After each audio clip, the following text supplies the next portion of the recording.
मिजोरम में हुए पत्थर खदान हादसे में कम से कम 15 मजदूरों के दबे होने की खबर है। खदान धंसने की वजह अचानक ही मलबा नीचे गिरने लगा। मौके पर काम कर रहे मजदूर भागते हुए दिखे। प्रशासन के मुताबिक यहां काम कर रहे ज्यादातर मजदूर मिजोरम से बाहर के रहने वाले थे।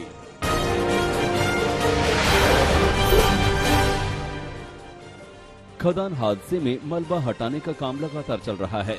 अब तक मिली खबर के मुताबिक एक मजदूर की मौत हो चुकी है। कई एक्सकेवेटर, स्टोन क्रशर और ड्रिलिंग मशीन मलबे में दबे हैं। प्रशासन के मुताबिक मलबा हटाने में काफी वक्त लग सकता है।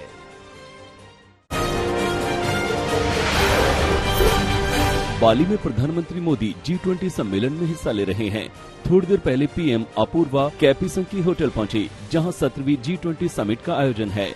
यहां प्रधानमंत्री मोदी का इंडोनेशियाई राष्ट्रपति जोको विडोडो ने स्वागत किया। सबसे पहले फूड और एनर्जी सिक्योरिटी पर सेशन है। पीएम मोदी इस सेशन को संबोधित करेंगे। 45 घंटे के दौरे पर इंडोनेशिया पहुंचे पीएम मोदी 20 कार्यक्रमों में हिस्सा लेंगे। दुनिया के 10 से ज्यादा बड़े नेताओं के साथ द्विपक्षीय मुलाकात का भी कार्यक्रम है। प्रधानमंत्री आज शाम भारतीय समुदाय के लोगों को भी संबोधित करेंगे।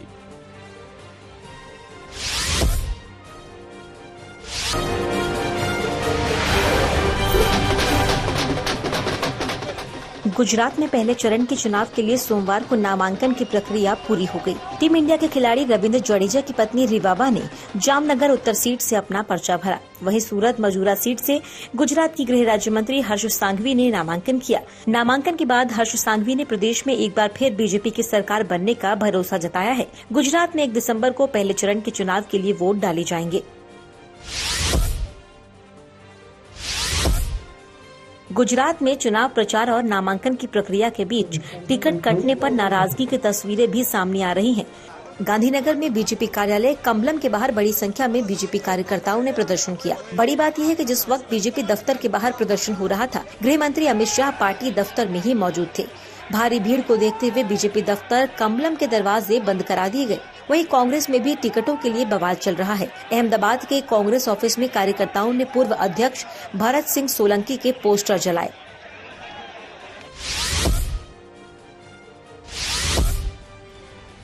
यूपी की मैनपुरी लोकसभा सीट के लिए हो रहे उपचुनाव के लिए डिम्पल यादव ने अपना पर्चा भरा। इस दौरान अखिलेश यादव भी उनके साथ मौजूद थे। डिम्पल यादव के नामांकन के बाद अखिलेश यादव ने मैनपुरी के उपचुनाव में ऐतिहासिक जीत का भरोसा जताया।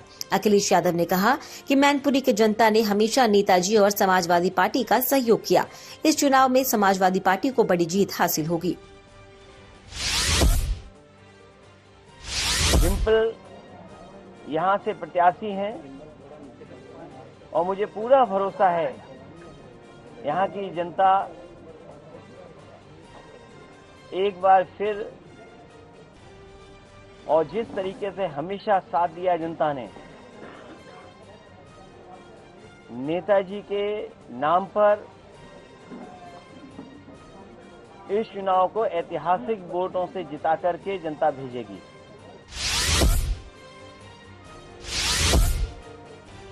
दिल्ली में होने वाले एमसीडी चुनाव के लिए नामांकन की प्रक्रिया सोमवार को पूरी हो गई। नामांकन प्रक्रिया पूरी होने के साथ बीजेपी और आम आदमी पार्टी दोनों अपनी अपनी जीत का दावा कर रहे हैं। बीजेपी लगातार भ्रष्टाचार के मुद्दे पर आम आदमी पार्टी को घेर रही है। वहीं आप नेताओं का आरोप है कि पिछले 15 साल में बीजेपी ने एमसीडी में कोई काम नहीं किया, इसलिए मुद्दों से भटकाने के लिए वो झूठे आरोप मढ़ रही है। 4 दिसम्बर को एमसीडी चुनाव के लिए वोट डाले जाएंगे, जबकि नतीजे 7 दिसम्बर को आएंगे। बीजेपी रोज एक नई मनोहर कहानी लेके आती है, इसलिए क्योंकि उनको पता है कि अगर वो कहेंगे भाई नगर निगम में हमको वोट दो तो हम कूड़ा साफ करवा देंगे। उन्होंने किया ही नहीं। 15 साल से कूड़े के पहाड़ खत्म शुरू किए।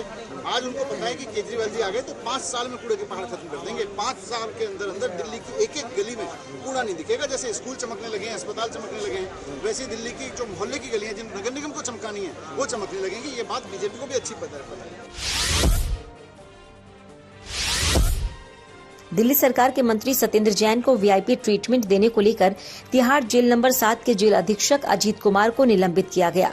दिल्ली सरकार के कारागार विभाग ने कहा कि प्रथम दृष्टया ये पाया गया कि उन्होंने ऐसी अनियमितताएं की हैं जिनकी जांच जरूरी है। बीजेपी ने पिछले हफ्ते दिल्ली के मंत्री सत्येंद्र जैन को वीआईपी ट्रीटमेंट मिलने का आरोप लगाते हुए उन्हें तिहाड़ जेल से किसी दूसरी जेल शिफ्ट करने की मांग की थी। सत्येंद्र जैन मनी लॉन्ड्रिंग के आरोपों में मई में गिरफ्तारी के बाद से जेल में है।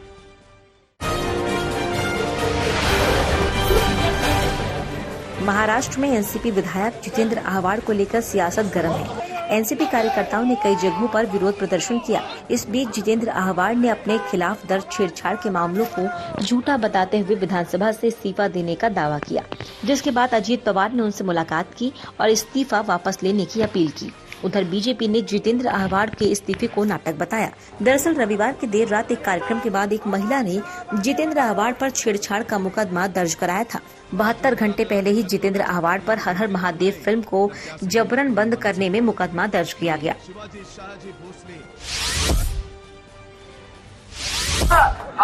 पश्चिम बंगाल के मंत्री और टीएमसी के नेता अखिल गिरी के बयान को लेकर बीजेपी का विरोध जारी रहा। शुभेंदु अधिकारी की अगुवाई में बीजेपी के विधायकों ने विधानसभा से राजभवन तक मार्च किया और राज्यपाल को ज्ञापन सौंपा। उधर पश्चिम बंगाल के मुख्यमंत्री ममता बनर्जी ने अखिल गिरी के विवादित बयान पर माफी मांगी। उन्होंने कहा कि हम इसका समर्थन नहीं कर रहे और कार्रवाई करेंगे। इसके साथ ही उन्होंने बीजेपी पर भी निशाना साधा और कहा कि जिस विरोध के लिए जिस तरह के बयान दिए जा रहे हैं वो स्वीकार नहीं किए जाएंगे। जबरन धर्म परिवर्तन पर रोक लगाने की मांग वाली याचिका पर सुनवाई के दौरान सुप्रीम कोर्ट ने अहम टिप्पणी की। जस्टिस एमआर शाह ने कहा, ये बेहद गंभीर मामला है। सभी को धर्म चुनने का अधिकार है, लेकिन जबरन धर्मांतरण से नहीं। जस्टिस एमआर शाह ने कहा कि ये देश की सुरक्षा के लिए गंभीर खतरा है। अगर कोई स्वेच्छा से धर्मांतरण करता है तो उसमें कोई समस्या नहीं है, लेकिन अगर उनको किसी भी दूसरे ढंग से धर्मांतरण कराया जाता है तो ये सही नहीं। इस केस की अगली सुनवाई 28 नवंबर को होगी।